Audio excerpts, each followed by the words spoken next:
Hey everybody, welcome back to the FantasyPros Football Podcast. I'm your host, Dan Harris. You can find me on Twitter at DanHarris80. It is Friday, and we're going to be doing our game-by-game breakdown with Kyle Yates in just a few minutes. But first, as we will do every single Friday during this fantasy football season, we are very happy to welcome Dr. David Chao from ProFootballDoc.com. You can find him on Twitter at ProFootballDoc. We're going to be breaking down some of the key injuries coming into this weekend, as we will, again, every single week. Doc, thanks for joining me today. Oh, thanks for having me. I'm thrilled that this is going to be a regular segment.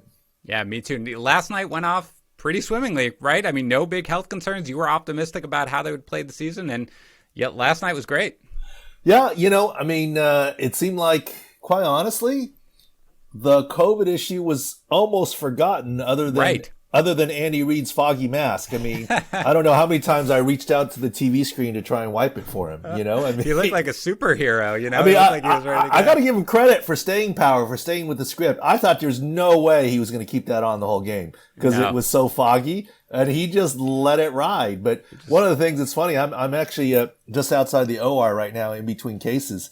And in orthopedics, when you do joints and you have hoods, there's even a little air circulator. Somebody's got to get that to Andy Reid so that he doesn't fog up like that. He powered through, man. He was ready to go. It looked good, but yeah. and honestly, the COVID, like I said, was forgotten, and it was interesting. This is just for fun, right? We're just chatting here, but the NFL made a big deal about no post-game jersey exchanges and made a Tide, sponsorship out of it. But middle of the field, no mask, hugging and handshaking for the game. To me, you can allow the jersey exchanges. That's not how it's transmitted. Make everyone put on a mask to be extra safe. But honestly, I think COVID was a secondary tagline to BLM and football, or tertiary, which is good. Now, fingers crossed. That's the thing. I don't think anybody really thought about COVID last night, which was great. And even the broadcast with the sounds that they had. I mean, honestly, if you weren't really thinking about it, you would have just thought it was a regular NFL game, which is really great. All right, but let's get into some injuries here. Let's start with Courtland Sutton. So he injured his shoulder in practice. Again, by the way, we're recording this on Friday early afternoon, so we don't have all the Friday information or anything, but injured his shoulder in practice. I believe he was diagnosed with a sprained AC joint. He's questionable probably for the opener on Monday against Tennessee. What do you think his chances are of suiting up? And if so, how effective do you think he can be? All right, I'll talk very frankly, since it's, you're the specialized audience in Fantasy Pros and the whole deal from my NFL experience. From afar, there was no video because it's practice, right? But based on the beat reporters' descriptions, I surmised it was an AC joint sprain, and now that's been confirmed by Mike Kliss and I think some others. And of course, you don't know if it's a grade 1, 2, or 3. In my NFL experience, there is no question that Courtland Sutton or a wide receiver with an isolated AC joint sprain can play in the game. I think they play on Monday, if I remember correctly. Correct. And so it's an extra day, but he's going to need an injection to play. And the question is, if there's a small chip fracture, will his agent stop him?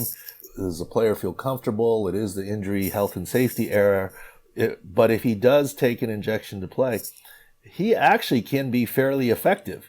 Assuming he's a player that can be effective without a lot of practice reps. I expect to see him limited practice, which means he can be out there doing some things, but not 100%.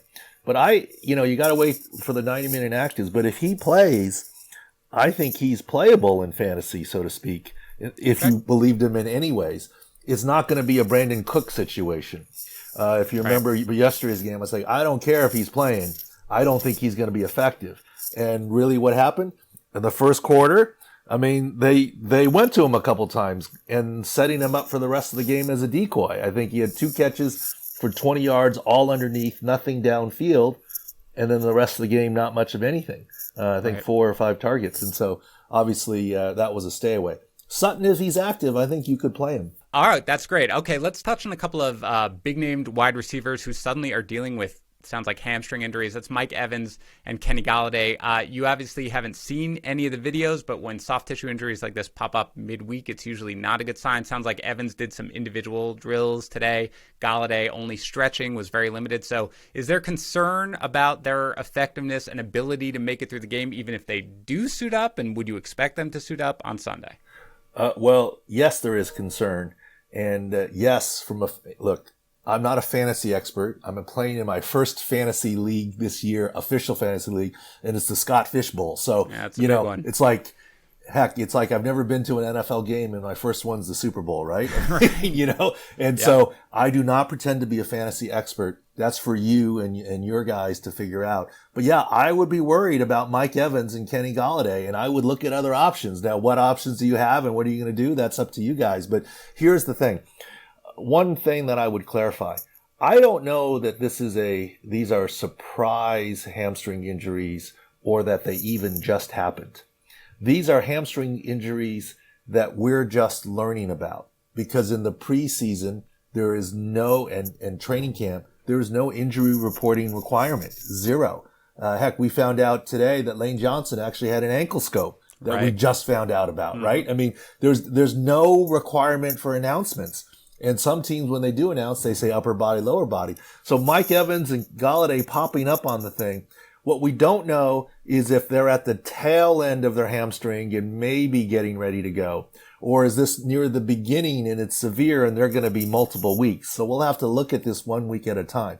But for this week, yeah, Mike Evans returned to limited practice. But here's what kind of the color insider knowledge I like to add.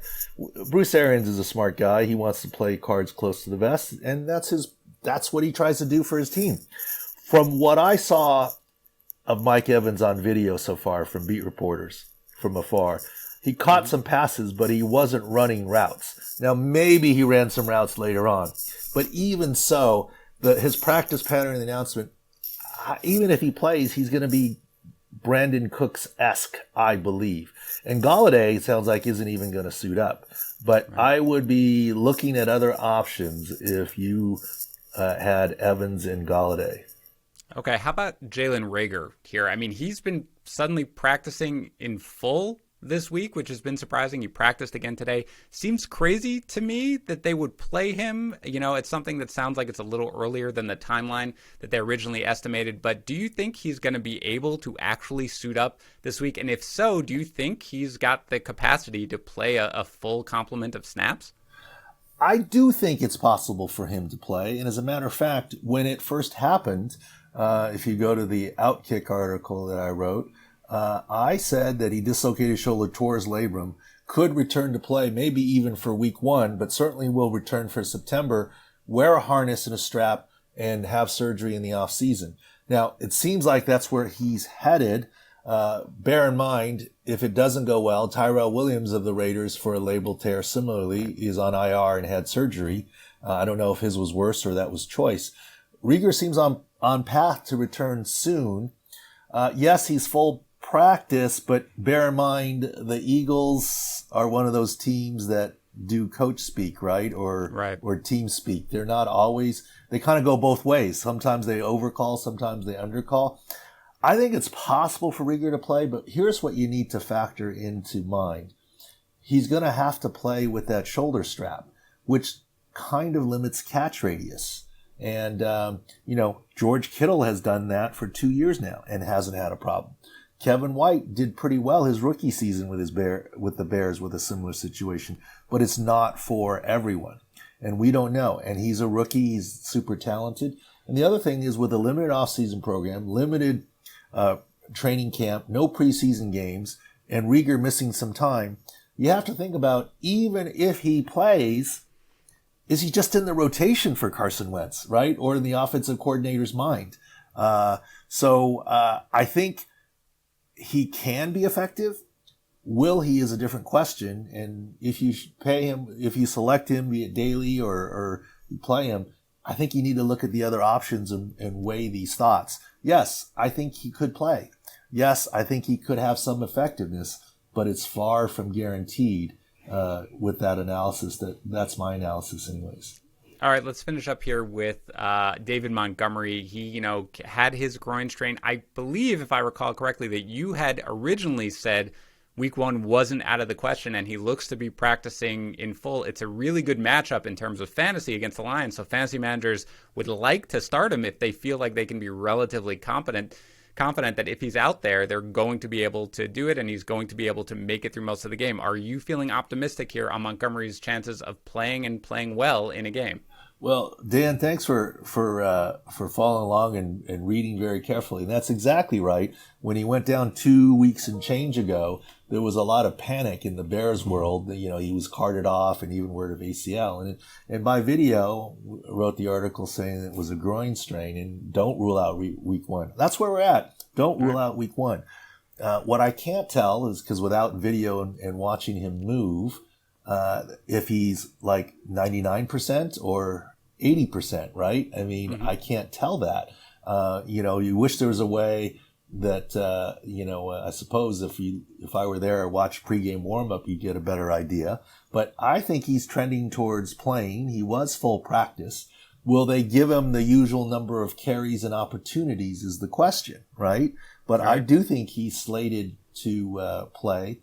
On our field view and injury index at profootballdoc.com, we're going to have that running back spot as a yellow, as in not red, like not playing, not green, as in no worries, a yellow, somewhere in between. I think he can play, but look at your options, right? What else do you have on the table? If it's a choice between Christian McCaffrey and David Montgomery, the choice is obviously clear, right? Right. But if not sure that groin strain matters that much with that choice. Yeah, no, yes, no, exactly. No, yeah, of course, but, exactly. But look, if you're well, let's go to another Eagles. If you're having to choose between Miles Sanders and David Montgomery, I think I've got more confidence in David Montgomery than Miles Sanders for this week.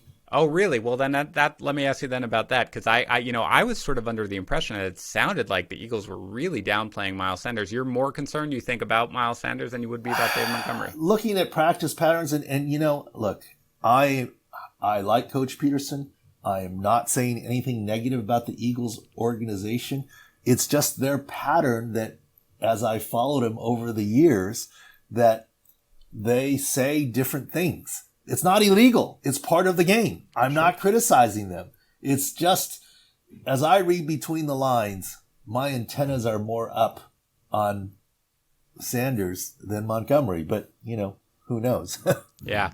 No, interesting. I think, unfortunately, for fantasy managers, we probably have the least amount of information that we can have this week because there have been no preseason games. So a lot of times you're just not able to look at what happens on video. And especially the Eagles have been really, really quiet about whatever Sanders is dealing with here. So that's all great stuff, Dr. Chao. And yes, I do. The reason I knew about what you said about Dave Montgomery is because I do follow your stuff, and everybody should as well, profootballdoc.com and at profootballdoc. So I really appreciate you making the time in between your normal job to pop on, and I really look forward to talking to you every single Friday here to lead off the show. So thanks a lot for coming by. Thank you. Enjoy it. All right, great. We will talk to you next week, and for now we're going to bring in Yates and get started with our game-by-game preview. All right, guys, it is time to get into the meat of the show. It is our new Friday show. We are going to recap the Thursday night game. We are going to preview every single game that's going on this weekend and Monday. And because we are taping this on Friday at the crack of dawn, I'm going to refer to it as Dan and Kyle in the morning, which I guarantee is a reference that Yates does not get. Anyway, here's Kyle Yates. What's up, man? How you doing? Hey, I'm good, man. I am in just such a good mood. We were talking before we started recording. I did not even know, we obviously do this for a living, and we love football. We, just consume it every minute of the day, right, with our jobs. But with everything going on in the world the past how many months, I just didn't know how much I needed football on the TV. And so to have that last night, I sat down to watch the game, and I was just I'm happy. I am content. I'm in just such a good mood today. So I'm ready to talk some football, man. According to my wife, I giggled, I guess, when I was on the game. I didn't realize it, and I guess I let out just a giggle, and she was like, what is happening? I was like, I don't know. It's just live sports. I'm just really excited. Live football. I'm ready to go. So, yeah, again, this is our first Friday pod ever. So, Yates, it's great. It's what I like to do. The bar is set so low because it's literally nothing. Right. Or this. So, I mean, has to be better than nothing. Anyway, by the way, you can find Yates over on Twitter at KyleY NFL. All right, so we have got a ton of games to get to today, obviously. We're also We have already done our start-sit show, so you know how we feel about a lot of players. So we may touch on a couple of the same ones, but we'll try to move through it really quickly. But now we also have Yates' awesome projections article that came out. Yates, why don't you just tell everybody a little bit about that?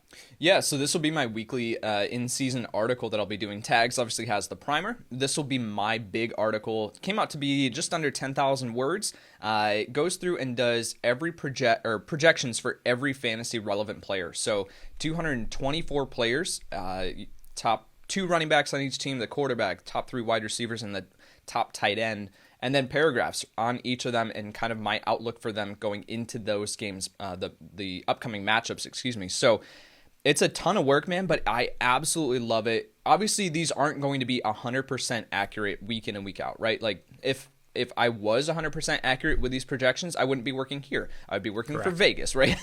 So like, right. But I think it gives the what's most likely scenario. And so right. I'm really excited for people to be able to read this. I got a ton of positive feedback from it, from people yesterday after I posted it. So thank you so much for just reaching out, saying that you enjoyed reading the article. It was a ton of fun to put together.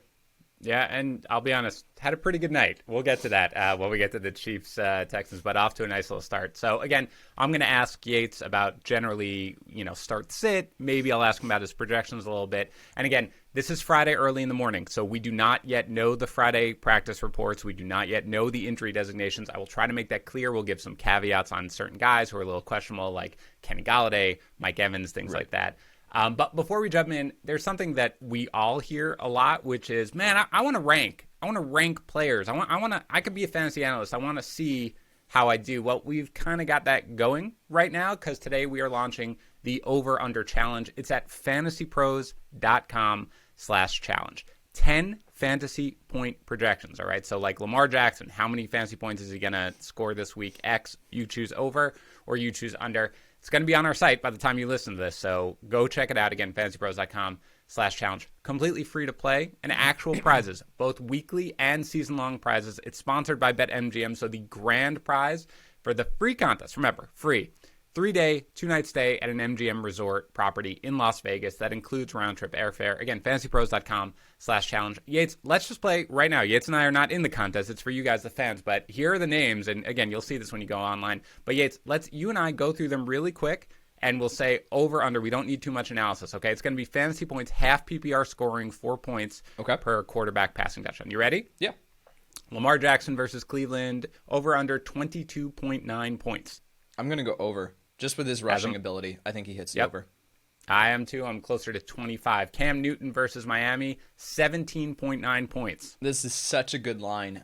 So good, right? I'm legitimately, by the way, I'm under at 17.8. That is not a joke. I have 17.8 fantasy points. It's really, really close. If I were a betting man, I would say under, just because, but it's super close. Yeah, I'm going to go under, but it's close. Kenyon Drake against San Francisco, over under 13.7 half PPR fantasy points. I think he hits the over, but it's going to be close. Again, these lines are great. They're great. They're based on our projection, so that's why they're right there. I've got under, by the way, just slightly under 13 points. Jonathan Taylor, my man, at Jacksonville, over under 11 points. Over. Smash it. All right, I've got under. So unfortunately, which I love Jonathan Taylor, but I'm unfortunately I feel like the moniker of being like anti-Jonathan Taylor this year, which is a terrible place to be. Right. I love him. Josh Jacobs, over under, it's a big one, 15.8. That's an aggressive Carolina. line. It's an aggressive line, but this is a good matchup for him. So I think if he scores, he can hit that, which I expect him to. It's all going to come down to his work in the receiving game. Does he get the volume that we think he's going to? So I'll take the over, but that's close. This is one where, again, we do projections. Unfortunately, my projections say under, even though I love Josh Jacobs this week. He's one of my top running back plays, of course, but I am going to go slightly under. DeAndre Hopkins at San Francisco, over under 11.8. Oh, hold on, Dan. Go back to, so Josh Jacobs, 15.8. My projections, 15.85.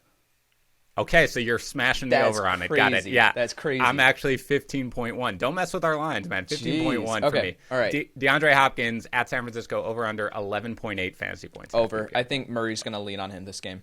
Yep, I'm with you too. Deshaun Jackson, I don't even have to ask. Over. Whatever the number is, it's over. It's 9.5. We're both over. Calvin Ridley versus Seattle, 11.8. I'm smashing this over of 11.8 with my projection of 12 fantasy points even. Devontae Adams at Minnesota, 15 even. What do you got? Over, under? Man, that's close. I'm pulling up my projections right now. I've got him at 17, so I'll take him. Oh, boy, okay. Well, I'm squeaky over. I have 15.2, so that's an over for me. Zach Ertz, finally, last one at Washington, 11.2 fantasy points. I'll take the over on this one as well. I'll go under there slightly. I've got 10.5. All right, so that's it. You just go over under fantasypros.com/challenge. Again, free to enter. It's a lot of fun. Go do it. See if you can basically be the best. Maybe win some grand prizes.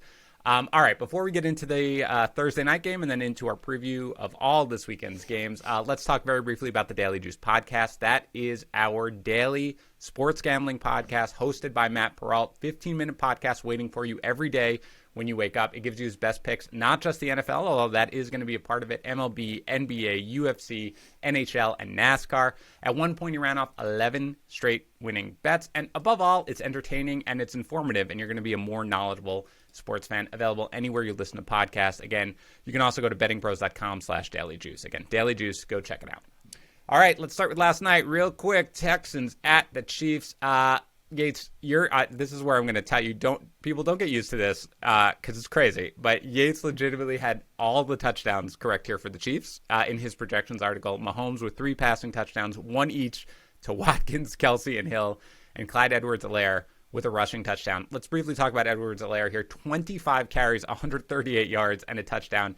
No catches, oddly enough, on 2 targets, which I think ridiculous. Is probably an anomaly, right? I mean, I think that you're going to see him get way more involved in the passing game. He could have easily had another touchdown or 2. I believe he had 6 carries from inside the 5. Played 65% of the snaps. I mean, really quick, Yates, you're redrafting. Right now, where are you taking Edwards-Helaire? He's within the top 5. I don't want to super overreact to this game because it is super weird for Clyde Edwards-Helaire, who was known as a pass-catching back coming out. Like, he's excellent in that, and he's 5'8", 210 pounds or something like that. Like, this isn't a guy that you typically see in the NFL get 25 carries in a game. But when you have Darrell Williams behind him on the depth chart, I guess you have to lean on him, and you're playing with that significant of a lead. So I'm not crazy buying into this and just saying, like, he's going to get a guaranteed 25 carries every single game. I think he does bounce down towards, like, a 15 carries per game, but yet his targets go up. So this is something where I don't want to super overreact and say he's the unquestioned RB1, right? Like, I don't want to jump to that, but top 5 for sure. Yeah, he's 4th for me is where I'd had him 6th coming in. That's not crazy or anything like that, but he's 4th. I mean, ridiculous. I did not expect the workload that he was going to get. And again, yeah, there's even a higher ceiling because he could have easily had 2 or 3 touchdowns. He's going to get work in the passing game. So as long as he's healthy, he's going to be a monster. Do not worry about the fact that he was not able to convert on any of those goal line carries. Rejoice at the fact that he got those goal line carries. That's really how you need to be looking at it. Find somebody who looks at you in the way that week 1 looks at Sammy Watkins. 9 targets, 7 catches, 82 yards and a touchdown. Is this a sign of things to come for Watkins, or is this just the same kind of thing that we saw last year where he's going to put up a big week every now and then but not be reliable? What the hell, Sammy Watkins? Like, I literally just moved on from you. Like, I was just at the point where I was like, all right, I'm done owning Sammy Watkins anywhere that I can't. Like, I'm avoiding him. And then he does this. Like, what the heck? So yeah.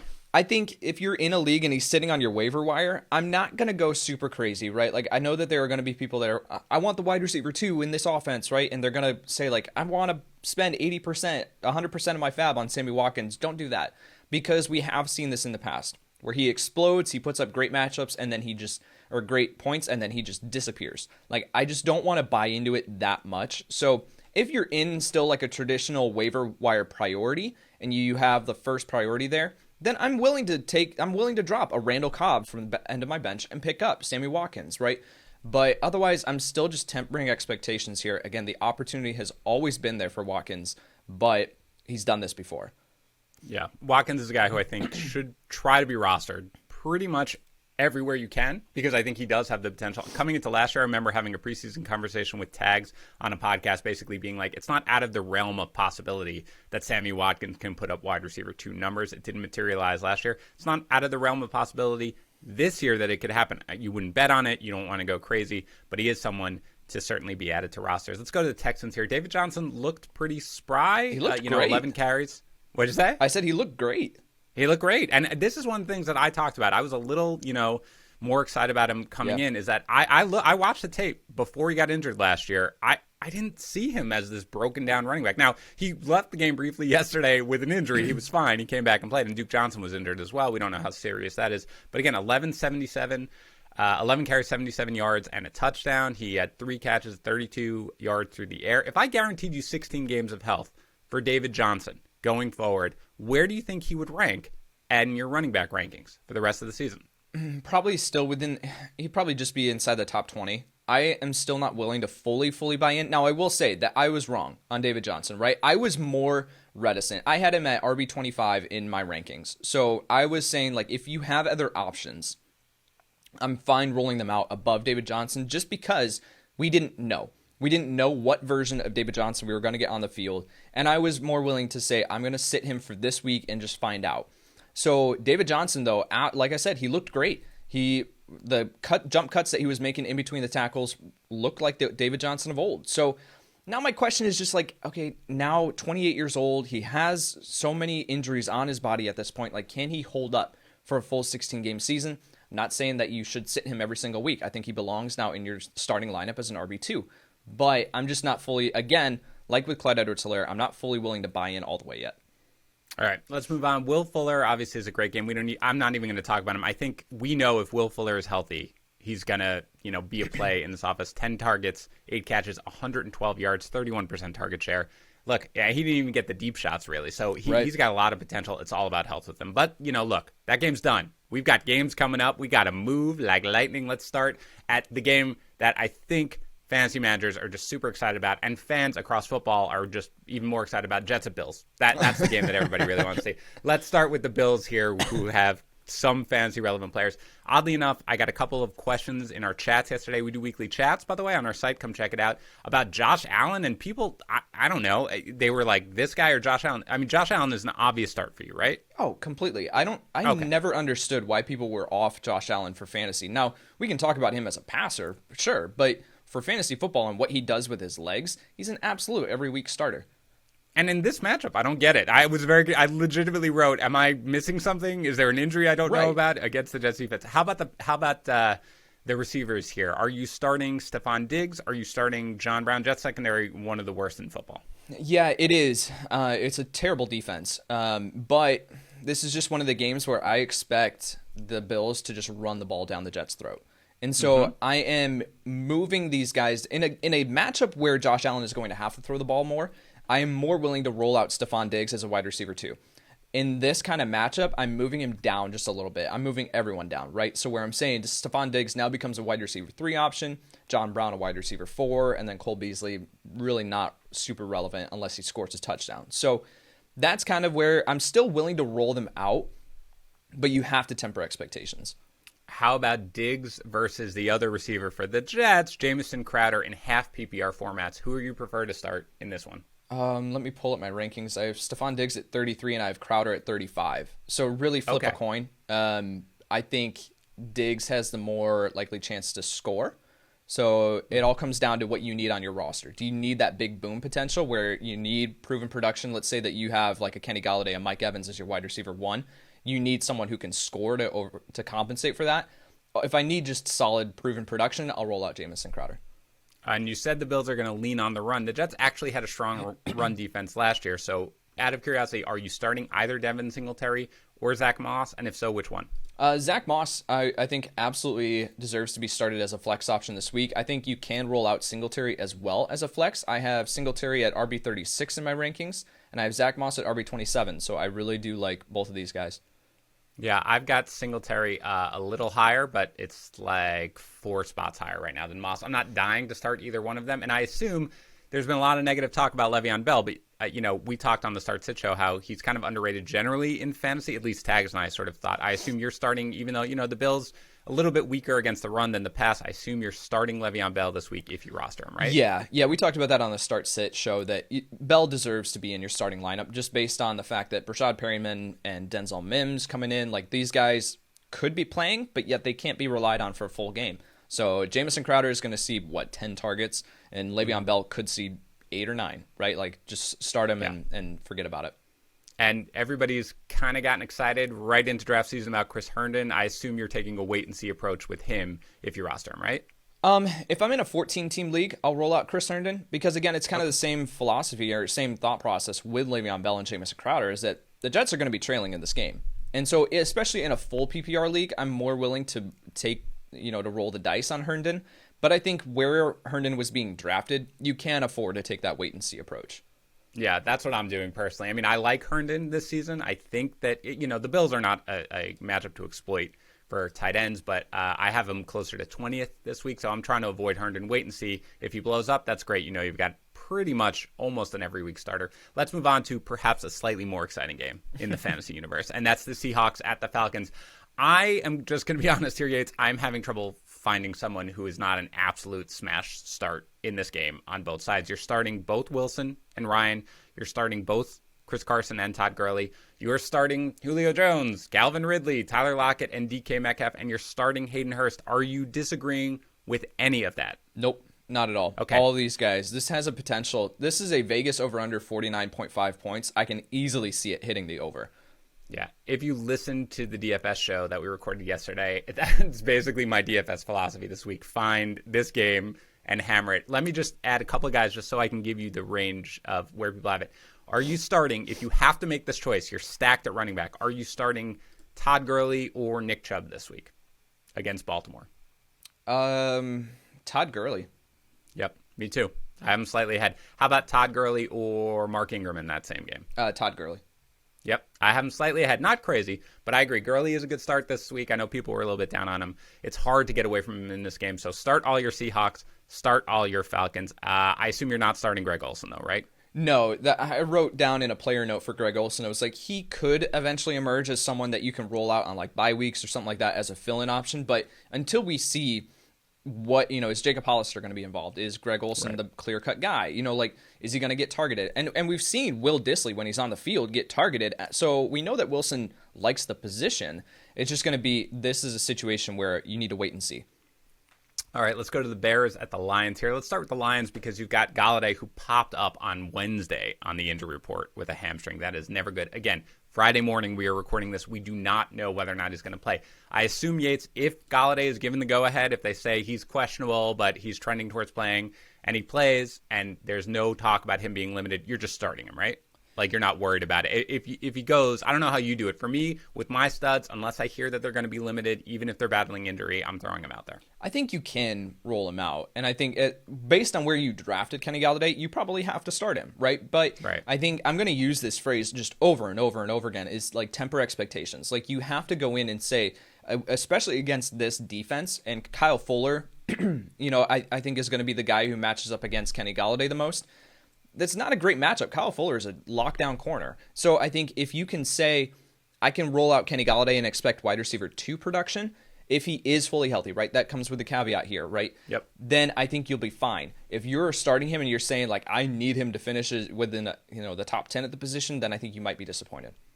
Are you starting Marvin Jones if Kenny Golladay plays? Are you starting Marvin Jones if Kenny Golladay does not play? Jones is a flex option for me this week. I think based on where you were drafting him, that's kind of where you expect him to be anyway. So if he does line up against Jalen Johnson, the rookie corner out of Utah that the Bears drafted in the second round, then I think he can absolutely exploit that matchup. And so Stafford is going to be under pressure with this defensive line. If, with Khalil Mack, Akeem Hicks, Robert Quinn coming off the edge, and then the linebackers there with Roquan Smith and Danny Trevathan. So he's going to be looking for these deep shots downfield to Marvin Jones, and that's all it takes for Marvin Jones to make his, fantasy day. It's just one big play deep downfield, and he excels in those contested catch situations, which is something that Jalen Johnson struggled in when I was evaluating his tape. So I think this is a matchup that you can exploit and can expect a big day from Marvin Jones. And if Kenny Golladay is out, how high does he go? I'm 35th right now under the assumption that Golladay plays. If he's out, I'm thinking he's closer to wide receiver 2 status. Do you agree with that? I would agree with that, yep. Okay. You're not starting any Lions running back. Is that fair? That is completely fair. In this matchup, I don't want to start any of them. And then looking, especially with now how messy this backfield is, I want to see it play out for a week. Yeah, on a good day, you're probably only like, oh, do I have to start a Lions running back on a day like this? You do not want to do it. Which, I mean, you've been like that for the past 3 or 4 years, right? Exactly. Nothing new, baby. Same as always. All right, let's go to the Bears. I mean, all right, let's start with the obvious. You are starting Allen Robinson for sure, and you're starting Anthony Miller, right? Oh, yeah, completely. I love Allen Robinson in this game. You have rumors that Jeff Okudah might be coming off the bench. And so in that instance, you're starting Allen Robinson is going up against Justin Coleman and, who is their other corner? It doesn't matter. It's not great. So looking at, like, Allen Robinson is absolutely just going to go off in this game. As long as Trubisky can be competent, he's going to go off. How high do you have Miller, out of curiosity, in your rankings? I have Miller at wide receiver 32 right now. Okay, yeah, all right. So I'm at 42. And again, Miller is a guy who I like. And I think this is, by the way, this is probably good for Yates and I to be on this podcast because I think we probably go through a very different process when we rank, right? There's a lot of things where I really like a guy. Like, I'd love to start Anthony Miller if I had him on my roster. But when I do my projections and when I sort of balance it out of where I'm going to be, I almost always am like, man, I feel like I'm too low on this guy because I feel like he's going to smash. But I try to stay very, very conservative. Yates is a little, it's a good thing. You're always a little bolder than I'm, which I think is really good. Honestly, I think it's good to have us both come in. I come conservative. I like Anthony Miller. He's a guy who I wouldn't be running away from, but he's 42nd. Is he going to beat that? There is absolutely a decent chance that he's going to finish higher than that. But when I, rank where I want to start guys, he comes out closer to 42nd. He might, he's going to shift around there, and I update on Saturday night. Yeah, but that's basically where it is. Dave Montgomery, again, another guy who's kind of questionable. If he starts, are you just throwing him out there, I assume? Yeah, all indications, he practiced in full on Thursday. So all indications right now are saying that he is going to start in this matchup. And if that's the case, based on where you drafted him, I think you can roll him out as a flex because you look at the options that read the signs here. Chicago didn't bring in another running back. You have Ryan Nall behind him. You have Cordell Patterson, who is now back at wide receiver. I don't know. It's so confusing. But then Tariq Cohen obviously is not going to be the guy who takes 10 plus carries in a game. So they need Montgomery. And this is a very, very beatable matchup for him. And so if he can come out and he's fully healthy, which again, all indications are, I think you can roll him out as your flex option. Let's say and I'll just pose this to you, Dan. If you have Ronald Jones and David Montgomery on your roster, I would be starting David Montgomery. Not close. If David Montgomery plays, I'm 100% starting him over Ronald Jones. Yeah. I don't want any part of that Tampa Bay backfield this week whatsoever. When we get there, the answer for me will be sit. Like, whoever we're talking about in the Tampa Bay backfield will be sit. Let's go on here to Packers at Vikings. You're starting Devontae Adams. You're starting Aaron Jones. Is there anybody else here on the Packers who you think is worthy of starting? I don't know if you want to think about Rodgers as a streaming option. The Vikings pass defense isn't great on paper, but he always struggles against Mike Zimmer's defense. So anybody else on the Packers that you want to start here? I actually think you can roll out Rodgers as a streaming option this week. This defense is going through a transition. And especially with Danielle Hunter, their star pass rusher, he is on IR with a neck injury, I think is what it was reported as. So their pass rush isn't going to be the same. They lost a lot of pieces on the defensive line. On the cornerback unit, you have Mike Hughes and Holton Hill as your starting corners. They are not going to be able to stop Devontae Adams. So, of course, their safety unit is still really solid with Anthony Harris and Harrison Smith. But I think you can safely roll out Aaron Rodgers as a low-end QB1. And, I like him in this matchup because I think he can exploit those corners in this defense. So, as far as anyone else in this matchup from the Green Bay side, Allen Lazard is an intriguing option in super deep leagues that I can roll out as a flex. I kind of want to see what his role in this offense looks like before I roll him out into my lineup. That's one of those things where I just want to take a wait and see approach. And if this was a preseason, if we had preseason and we saw what it looked like, then I would probably be more comfortable saying roll him out. Right. But for right now, he's just a dart throw and you praying that he scores a touchdown. I want to roster probably both Rodgers and Lazard. I don't want to really start either one of them. Rodgers, if you're in a really deep league, he might be a streamer, but there are a lot of streaming guys. I mean, we're going to talk about Tyrod Taylor, for example. He's a guy who I have one spot right now above Rodgers. He's probably a guy who I would roll with. I want to say if Rodgers smashes, great. His history against Zimmer isn't fantastic, so I probably rather take a wait and see approach a little bit with him and hope that, again, I have used the term many times, he's just going to basically stick it to everybody else this year to try to do it. All right, let's go to the Vikings. You're starting Adam Thielen. You're starting Dalvin Cook. Same question. Anybody else on the Vikings worthy of a start in fantasy leagues? I'm not looking at Kyle Rudolph or Irv Smith in this matchup. Based on where you were drafting them, you don't have to start them. So with those guys, they kind of cancel each other out for fantasy football, and it's if you roll them out, they're bye week fill-ins, and you're just hoping that they score a touchdown in order for them to finish, as a solid option at the tight end position. Alexander Madison is an intriguing name in deep leagues that you can roll out as a flex option. But again, with that, you're just hoping that he falls into the end zone. The last time that we saw the Green Bay Packers on the field, Raheem Mostert just destroyed them for 220 yards and 4 touchdowns, and they did very little to address their defensive line and their run game over the offseason. So when you're looking at talented backs like Dalvin Cook and Alexander Mattison, and especially with Gary Kubiak now as the offensive coordinator, they are going to run the ball, run the ball, run the ball. And so Alexander Mattison could see enough volume to return flex value. Dolphins at Patriots. Look, you've got Devontae Parker. You've got Preston Williams. They are both battling injury coming in. Sounds like, again, Friday morning. As of now, they're both going to play. If they do, are you starting either one of them? I can roll them out as wide receiver 3 flex options.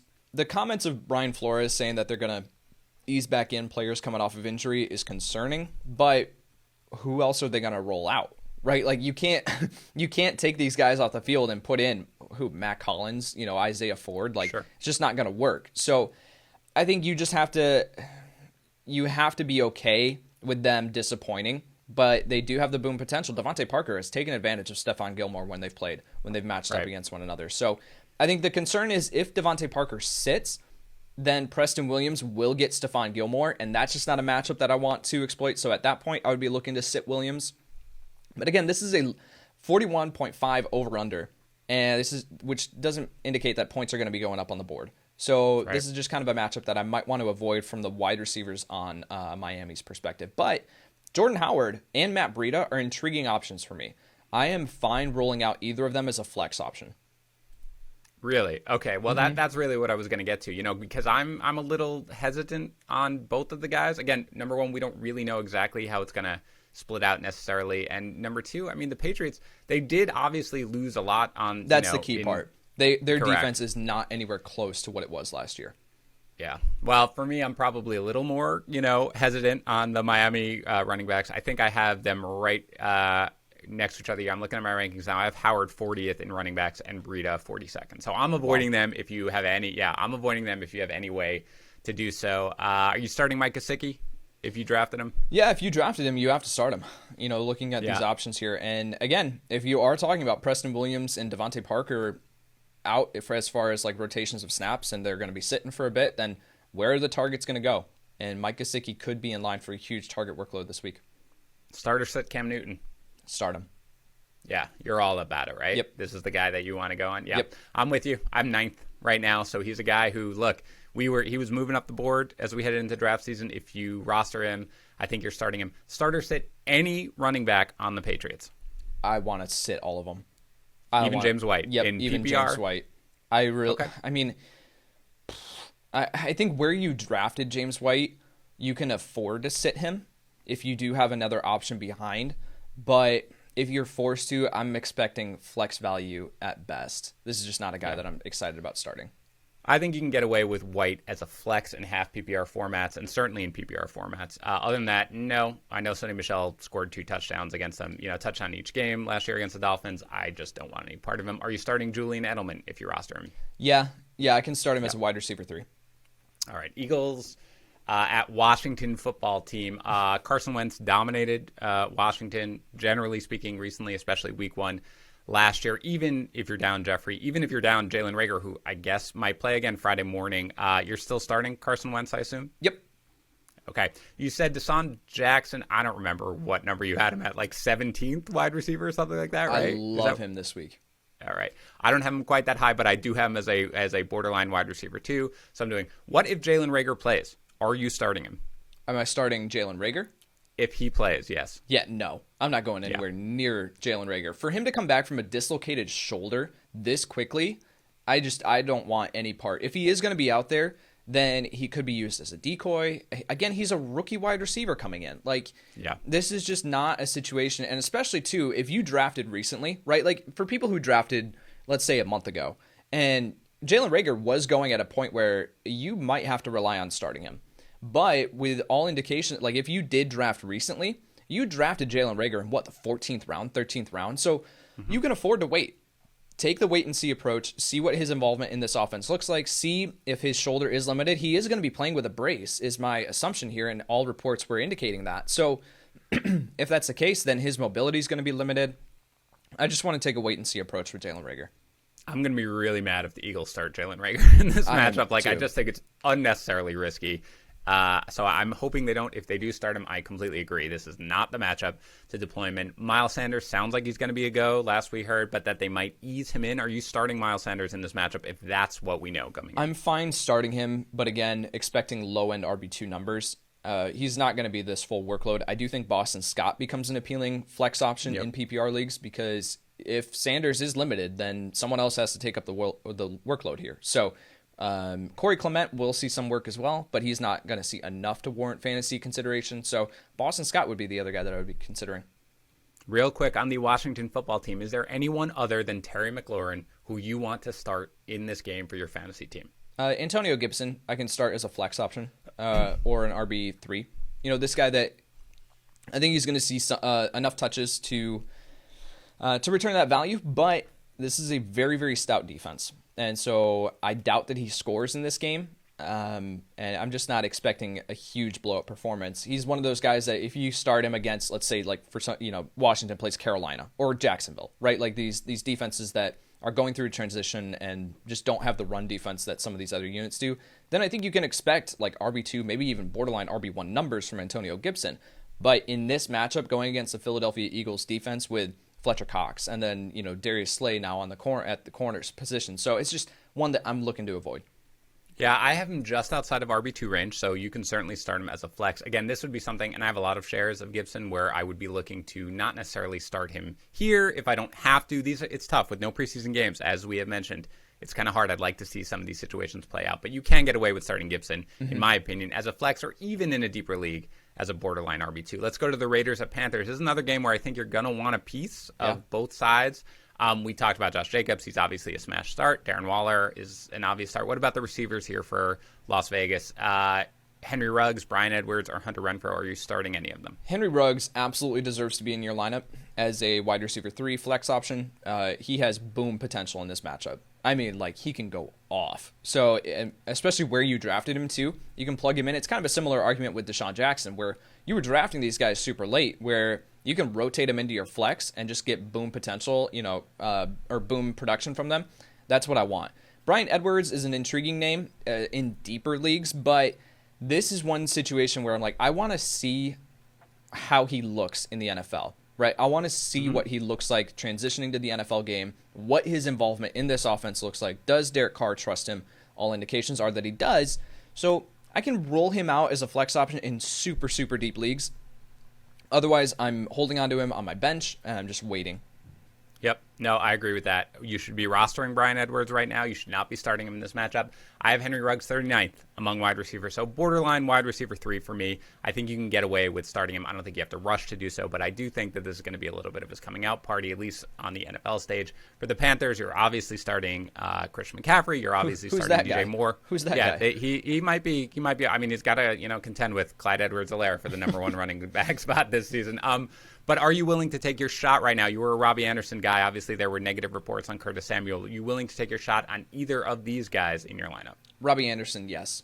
I'm willing to roll him out as a flex option. Because, again, it's a similar argument. This is going to be a high-scoring affair. You're looking at over-under of 47.5 points. I wouldn't be surprised if that hits the over. So I think with these defenses, the Raiders are a solid defense, but it's not anything that's like a top-tier unit, So then with Carolina, but with Carolina, I can't talk. That's a defense that can be exploited. Josh Jacobs should go off in this game. Henry Ruggs should go off in this game. So Carolina's going to have to throw the ball to keep up. I like Anderson's opportunity this week. Yeah, I'm not starting either guy. I'm taking more of a wait-and-see approach, again, to this one. It wouldn't surprise me if one or even both of them had big games. But for me, I'm going to take a more cautious approach. Let's go to the Colts and the Jaguars. Start or sit both Colts running backs. I think you can start both of them. We talked about that on the start-sit show. That you like Mac, Tags, and I like Jonathan Taylor. But I think you can. To be clear, I have Taylor ranked higher than Mac by a couple of spots. But yes, I like them both this week. Yeah, I think you can safely start both. I think this is a week where, especially in this matchup, if they were going up against a more stout unit, that would be one where I would say, okay, maybe take the a shot with Jonathan Taylor that he, breaks out and performs better against this defense. But against Jacksonville, man, start them both. Yeah, no, I completely agree. How about the Colts wide receivers, hot takey boy? I know you had very particular opinion about these Colts wide receivers. T.Y. Hilton, Paris Campbell, Michael Pittman Jr., what are you doing? I think you can – the whole argument with T.Y. Hilton was a season-long approach. I was just looking at I don't think he's going to be healthy all season long, and that bumped him down my rankings. But as far as if he's healthy week 1, he should draw the coverage from C.J. Henderson. So that's a little concerning. I liked Henderson coming out, but I think Hilton is the most proven receiver here. So I like him in this matchup. I think you can roll him out as a wide receiver 3. Yep. Roll out T.Y. Hilton. Higher, I think, than a wide receiver 3 for me. I will get you my numbers very quickly. No, borderline. Yeah, he's right. He's 25th for me. So fine. Wide receiver 3, I'll take that. And again, roster Paris Campbell, roster Michael Pittman Jr., but do not start him. Yep, exactly. Yet, again, wait and see. Week 1. Let's see how things play out. Jaguars. Oh, goodness. Okay. DJ Chark. You are starting DJ Chark. Start DJ Chark this week. Are you starting anybody else? Nope. On the Jaguars? No, you're just sitting there, everybody. Chris Thompson. Chris Thompson was the only guy. You're not starting James Robinson, right? No. Nope. Okay. All right. Chris Thompson in PPR leagues, absolutely. I think you can get away with him as a flex. In a half PPR leagues, they're going to be playing from behind. Yep. But DJ Chark, and kind of close your eyes and run from the Jaguars is where I'm going. Browns at Ravens. Starter sit Nick Chubb. I think you have to start him. Based on where you drafted him, you absolutely have to start him. But again, temper expectations. I'm expecting RB2 numbers this week from Nick Chubb, and you're just hoping that he gets the work at the goal line and falls into the end zone. Starter sit Kareem Hunt. I think you can start him as a RB3 flex option. I think he'll have value based on his receiving workload. Yeah, I mean, Baltimore does keep in check pass catching backs, but you and I are right there together right now.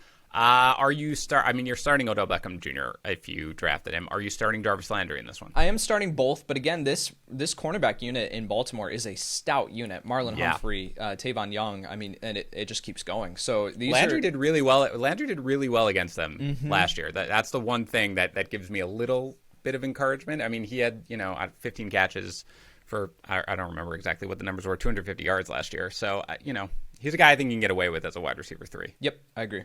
Yep. All right, let's go to the Ravens here. Might be easier to ask who you're not starting. I mean, Lamar Jackson and Mark Andrews, obviously. Are you starting Mark Ingram, I assume?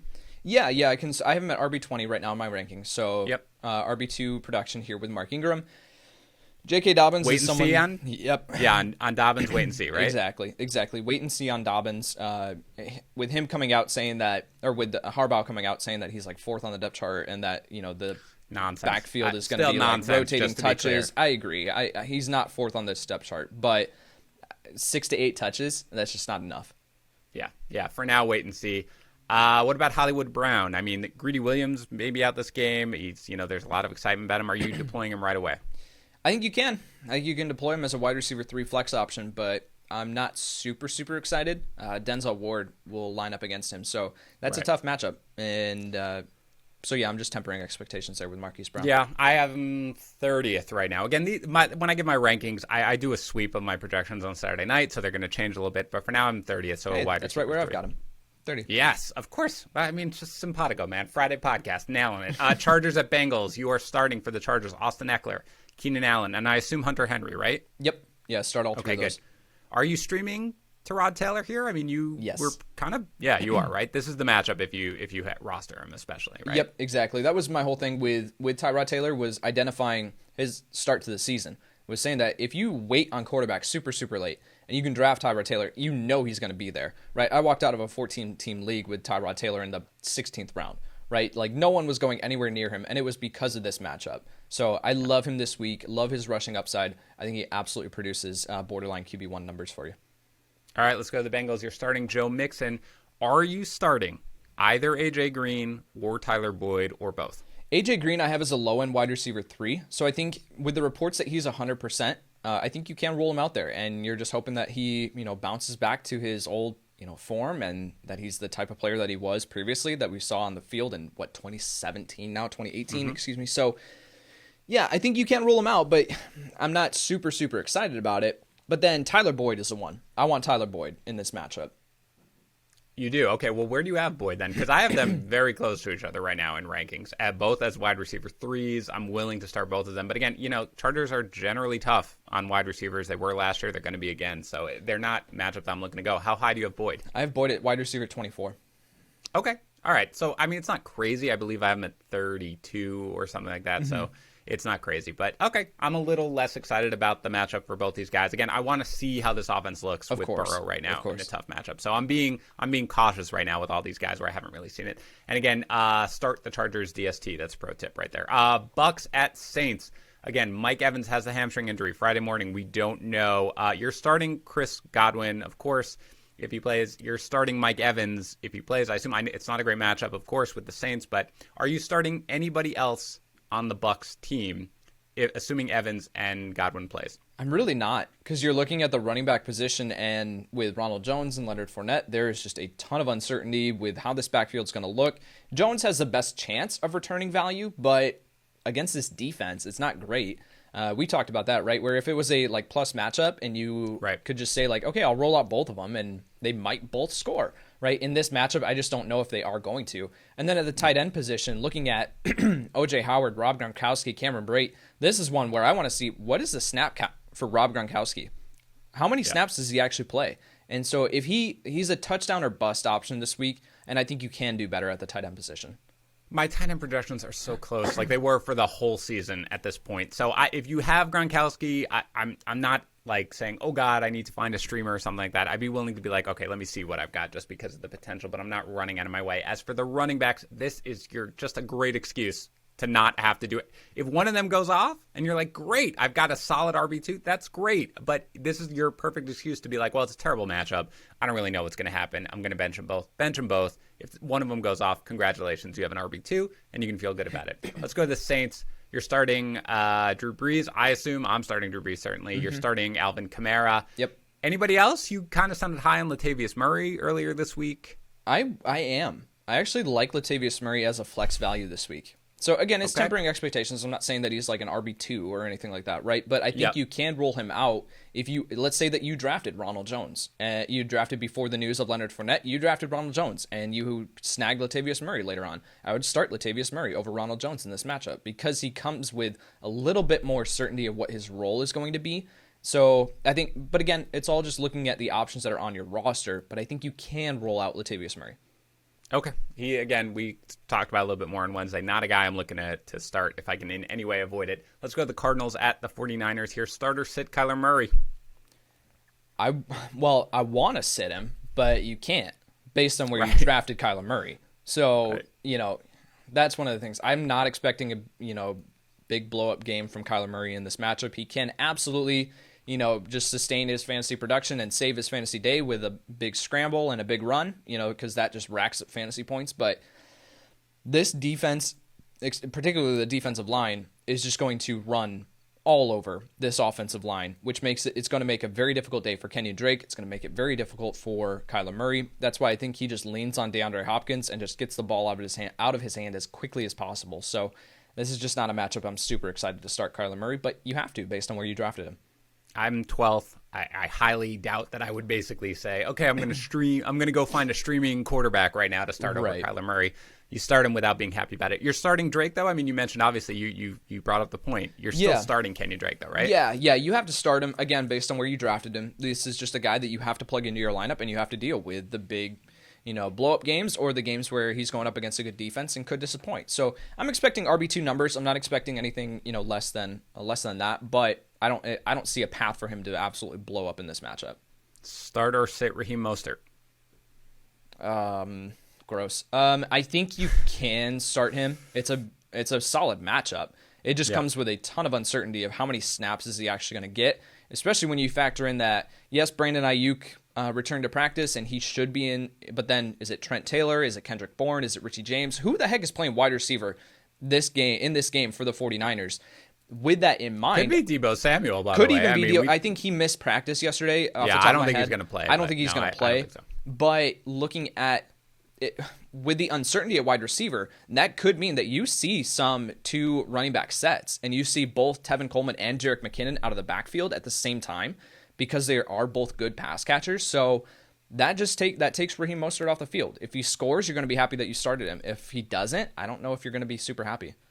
Yeah, I have less hesitation about starting Raheem Mostert. I have no problem rolling him out there as an RB2. I think he's going to smash here. I especially for right now, I get it, everything you're saying, but I do think that he's the most talented back right now on that roster. I think he's going to, start off hot.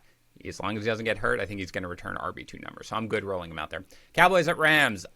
Start everyone? Everyone. Goodness gracious. Right? Smash the over on this game. Like, this is going to be such a fun game to watch. It legitimately is. Legitimately everybody on the Cowboys, right? Like Dak Prescott, Zeke, Amari Cooper, Michael Gallup, CeeDee Lamb, Blake Jarwin. You're fine starting all of them, right? Amari Cooper is the one who gives me pause. And I know that I'm going to have a lot of people that are like listening to this and saying that I'm crazy. But when you have Amari Cooper, who has been dealing with nagging injuries, yes, he practiced in full, so that looks like it's not a huge concern. The big concern here is that you have Jalen Ramsey, who is going to be shadowing him all game. The last time that Amari Cooper lined up against Jalen Ramsey, he reeled in one catch for 19 yards. Now, we can talk about the game flow of that game, that Dallas went up big and they just ran the ball down their throats, and so all that. But if Kellen Moore and Mike McCarthy are smart, they're going to sit down and they're going to look at this matchup and say, let's let Jalen Ramsey just take away Amari Cooper. Yes, we'll target him a few times if the matchup's good, if Dak likes what he sees, excuse me. But looking at the other options at corner for Los Angeles and the linebacking core, with the other players that they have on this roster with Michael Gallup, I'm expecting a big game from Michael Gallup. I'm expecting a big game from CeeDee Lamb. I'm expecting a big game from Blake Jarwin. Because looking at the matchups, they can say, let's just target these guys because it's going to work based on who they're lining up against. So in that instance, I think if they're smart, they'll say, let's just let them eliminate Amari Cooper, and we'll abuse these other matchups. Yeah, I think this might be called the fallacy of rational coaching, where I feel like I get completely what you're get completely what you're saying. But for me, Cooper, I didn't love Cooper coming into the season. I don't love him here, but certainly he's the guy who I'm going to have ranked highest among the wide receivers. Lamb, by the way, is a guy, I said start everyone. Lamb is a guy who I have ranked in the low 40s, so he's a guy in a deeper league who you can start. I'm starting him in one league, but I'd kind of prefer to take a little bit of a wait and see. Cooper, for me, certainly I'm not that excited about it with Ramsey, but I'm certainly starting him as with Gallup, and again, Jarwin is a guy. Yeah, and just for context here, I have Amari Cooper at wide receiver 31. So, he is still startable, but I just think that if he scores, again, it's the same rationale. If he scores, you're going to be happy. But I just don't see the path for that happening. Yeah, I mean, I have been 19, and I get everything like that. But when I do my projections, it suggests, it's hard for me to basically move a guy too far off what I think he's going to do, especially for week one. But I do get, obviously, Ramsey is a concern. On the Rams side, we love Robert Woods, of course. Yep. You're starting Tyler Higbee, I assume? Yeah, I think based on, the matchup, I think you have to start him if they are going to be throwing the ball as much as I think they are. If this turns into an absolute shootout like Vegas is predicting, then you start everyone. How about, and Cooper Kupp too then, right? No problems with it? Yep. How about Cam Akers here at running back? I think you can start him. It's just going to be, what do you expect? What are you expecting to get out of Cam Akers? If Henderson plays, I think you need to expect flex-worthy numbers and just hope that he scores. If Henderson misses, then you can expect RB2 production from him. I absolutely believe that. So in the instance that Henderson sits, I'm not looking at Malcolm Brown personally. I would only just be looking at Cam Akers. But again, in a game where it's going to be high scoring, Vegas expects both the Cowboys and the Rams to be putting up points. This is a game that I want to start these guys. Yeah, and again, this is the Sunday night game, so it's a little tough to know if we don't know about Henderson necessarily. It's going to put a little bit of a damper. So if you've got that borderline sort of start, I lean towards somebody who you have ranked right around Akers. But yeah, I think he could be in for a big game if Henderson sits or even if he's limited. All right, let's finish up these last two games super quick. The Monday night games, double Monday night games. I love opening week. Steelers at the Giants. You're starting Juju Smith-Schuster. Are you starting Deontay Johnson? He missed practice yesterday, by the way. I don't know whether or not his availability is in question. I mean, assuming that he is fully healthy and that he plays, I'm starting him. Okay. And you're starting James Conner, of course. You streaming my potential boy? Top 5 finish for James Conner this week. For the season, baby. That's what I'm saying. Are you streaming my boy, Eric Ebron, this week? If you are super desperate, yes. But I don't think you need to be that desperate. I don't think you need to be that desperate right now. whispers, I don't think you need to be that desperate to be starting Eric Ebron at tight end this week. Yeah, I'm 14th, so I'm right there. I'm getting a little excited about him. But again, once he has the 2 drops in the end zone, then we can talk about that later. Giants, are you Golden Tate is a little questionable coming in. Are you starting any Giants wide receiver, regardless, if Tate plays, if he doesn't against the Steelers? I really do not want to start any of these guys. I wrote down in my article, I was saying that looking at these guys, they're going to be a very even target split until we see one of these guys truly emerge, and it could be Sterling Shepard that gets 9 targets in this game, and Golden Tate gets 4, and Darius Slayton gets 4, right? Or it could be Darius Slayton gets 9, and then there's just a wide range of outcomes here for these wide receivers, and I just don't want to start any of them. So if I can avoid it, one of them could produce for your fantasy lineup, but it has to be on the back of them scoring a touchdown. And you, who were down on Evan Ingram coming in, are not starting him this week, right? I think you can look elsewhere. But again, it's kind of one of those things that if he scores, you're going to be happy. But I just don't see a path for that happening. Yeah, I was higher on Ingram, not super high on Ingram compared to consensus coming in. But he definitely was a top 10 guy for me before. He still is a top 10 guy for me right now in this matchup. So I would throw him out there. I get, the Steelers defense is really good.